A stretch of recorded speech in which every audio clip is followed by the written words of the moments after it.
Let us study hysteresis loop.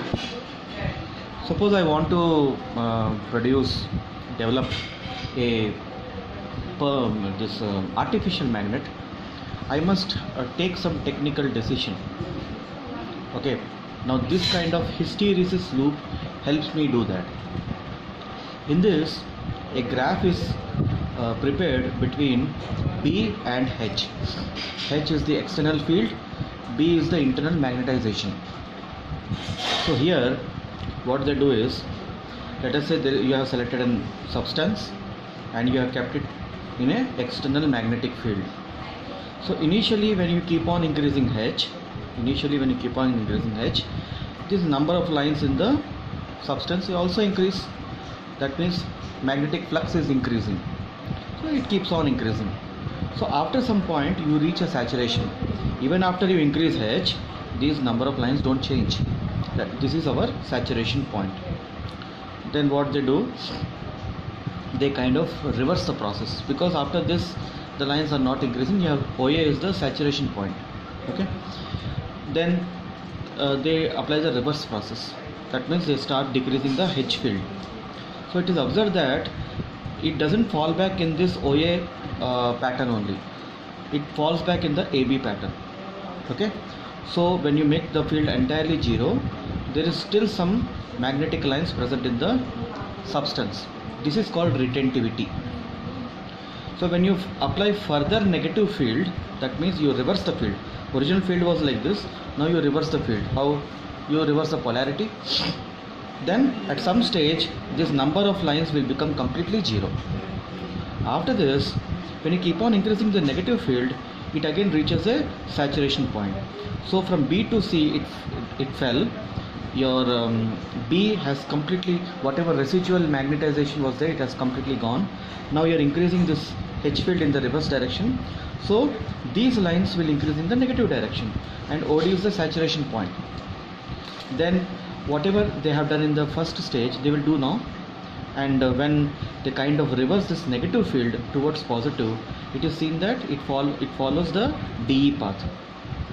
The same logic what it has done in the AB, it follows the DE path.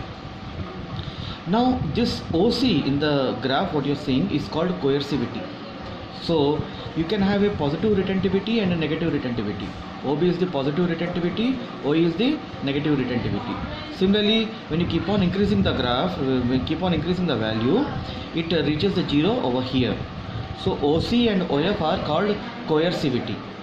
And the same step is done again, and again it increases the magnetic lines, but this time the graph will start from the point F, and one complete cycle is done when this kind of forward and backward magnetization process is done. So in this, couple of points are observed.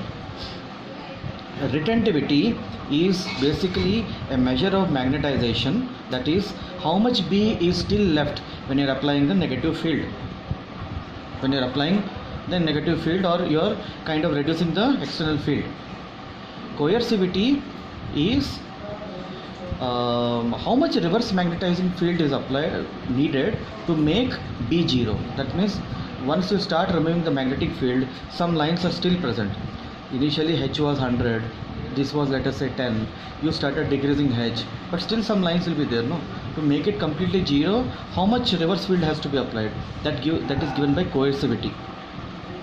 And the area under the curve will give you the energy lost per unit volume per each cycle.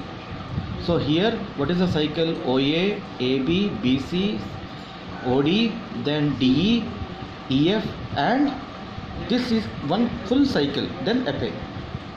This is called one full cycle. There must be some energy lost. So when you find the area under the curve, you get that. So this is the hysteresis loop. For different materials, the graph will, the shape will be similar, but the graph will vary, and it depends upon our purpose. What are we trying to produce? Suppose we want to develop a permanent magnet. I would require a high retentivity and high coercivity. Why high retentivity? I need high retentivity because even if I remove H, I should have more number of lines still present in the substance. It should not lose its magnetization. and high coercivity. Why? I should not be easily able to destroy it. Easily able to destroy the magnetic field back to zero. If it is very easy to destroy it, then what is the use of making the permanent magnet? The permanent magnet should stay for a longer time, isn't it? So it depends. So on what type of material we are trying to produce, that type of curve we will choose. I have given only one example. If it is permanent magnet, the R, that is retentivity, should be very high, and the coercivity also should be very high.